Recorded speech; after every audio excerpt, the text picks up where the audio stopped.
CPM സംസ്ഥാന സമ്മേളനത്തിന് ഇന്ന് കൊല്ലത്ത് കൊടിയുയരും.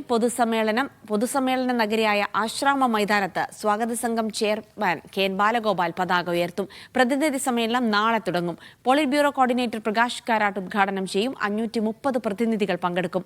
പാർട്ടിയെ കൂടുതൽ ശക്തിപ്പെടുത്താനുള്ള കർമ്മ പദ്ധതികൾക്കൊപ്പം നവകേരളത്തിനുള്ള പുതുവഴികൾ എന്ന വികസന രേഖയും സമ്മേളനത്തിൽ ചർച്ചയാകും.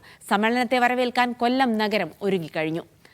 ലിജോ റോൾസ് ഉണ്ട് തത്സമയ വിവരങ്ങൾ നൽകാനായി സമ്മേളന നഗരിയിൽ നിന്ന്. ലിജോ, 30 കൊല്ലത്തിന് ശേഷം കൊല്ലം ജില്ലയിലേക്ക് തിരിച്ചെത്തുന്ന സംസ്ഥാന സമ്മേളനം എന്നുള്ള പ്രത്യേകത മാത്രമല്ല, പല വിഷയങ്ങളിലടക്കം ഇപ്പോൾ ചർച്ചകൾ നടന്നുകൊണ്ടിരിക്കുകയാണ്. അത് കോൺഗ്രസുമായുള്ള സഹകരണമാകട്ടെ, പ്രായപരിധികളുമായി ബന്ധപ്പെട്ടുള്ള ചർച്ചകളൊക്കെ സജീവമായി നടക്കുന്നതിനിടയിൽ കൂടിയാണ് സംസ്ഥാന സമ്മേളനം. സിപിഎമ്മിനെ സംബന്ധിച്ചിടത്തോളം തെറ്റിദ്ധരുത്താനും പുതിയ മാർഗരേഖ രൂപീകരിക്കുവാനും ഒക്കെയുള്ള സമയമാണ്. എങ്ങനെയുണ്ട് ഒരുക്കങ്ങൾ പുരോഗമിക്കുന്നത്? മറ്റെന്തൊക്കെ വിവരങ്ങൾ നൽകാനുണ്ട് ലിജോ?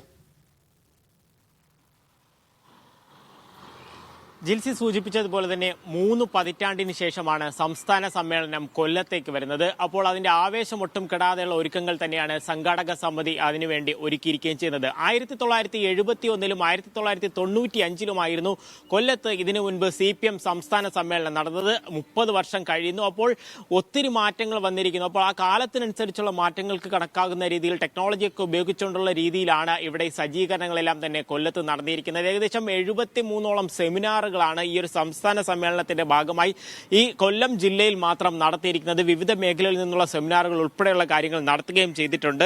ഈ സമ്മേളനം നേരത്തെ 95-ലെ ഒരു സമ്മേളനമാണെന്നുണ്ടെങ്കിൽ അത് പല കാരണത്തിൽ പ്രത്യേകതകൾ ഉണ്ടായിരുന്നു. കാരണം ത്രിതല പഞ്ചായത്ത് തെരഞ്ഞെടുപ്പുമായി ബന്ധപ്പെട്ട അത്തരത്തിലൊരു സംവിധാനത്തിലേക്ക് മാറിയതിനു ശേഷം അതിനുശേഷം നടന്ന ഒരു സമ്മേളനം, അതിനുശേഷം ഒരു തെരഞ്ഞെടുപ്പ് വരുന്നു.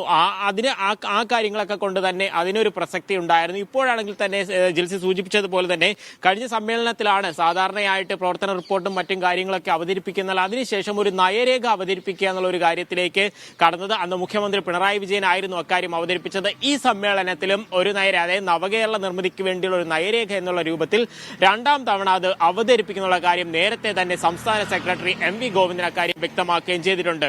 മറ്റൊരു പ്രധാനപ്പെട്ട കാര്യം ഈ പ്രായപരിധി സംബന്ധിച്ച കാര്യമാണ്. അത് പലതവണ ചോദിക്കുമ്പോഴൊക്കെ പറയുന്നത് പ്രായപരിധി കർശനമാക്കുമെന്നുള്ള കാര്യം തന്നെ വ്യക്തമാക്കുകയും ചെയ്തിട്ടുണ്ട്. പക്ഷേ അവിടെയും മുഖ്യമന്ത്രിക്ക് ഒരു ഇളവ് തുടരുമെന്നുള്ളൊരു സൂചന തന്നെയാണ് സംസ്ഥാന സെക്രട്ടറി നൽകുകയും ചെയ്തിട്ടുള്ളത്. പ്രായപരിധിയുടെ കാര്യം നോക്കുകയാണെന്നുണ്ടെങ്കിൽ സെക്രട്ടേറിയറ്റിലേക്കുള്ള പി.കെ. ശ്രീമതി ഉൾപ്പെടെയുള്ളവർ ആ പ്രായപരിധി കർശനമാക്കിയാൽ അവിടെ നിന്നും മാറേണ്ടുന്ന ഒരു സാഹചര്യം വരും. അങ്ങനെയാണെങ്കിൽ അവിടേക്ക് ആര് വരും എന്നുള്ളൊരു കാര്യം വരുന്നുണ്ട്. ഒരുപക്ഷെ ടി.എൻ. സീമയെ പോലെ ഒരാൾ വരാനുള്ള സാധ്യതയൊക്കെ പറഞ്ഞു കേൾക്കുകയും ചെയ്യുന്നുണ്ട്. മറ്റൊരു കാര്യമെന്ന് പറയുന്നത് ഈ ആനാവൂർ നാഗപ്പൻ ഉൾപ്പെടെയുള്ളവർക്ക് പ്രായപരിധി ഒരു പ്രശ്നമായി വരുന്നു. അവർ മാറുന്ന ആ ഒരു ഘട്ടത്തിലേക്ക് ആരായിരിക്കും വീണ്ടും വരിക എന്നുള്ള ഒരു കാര്യം വരുന്നുണ്ട്.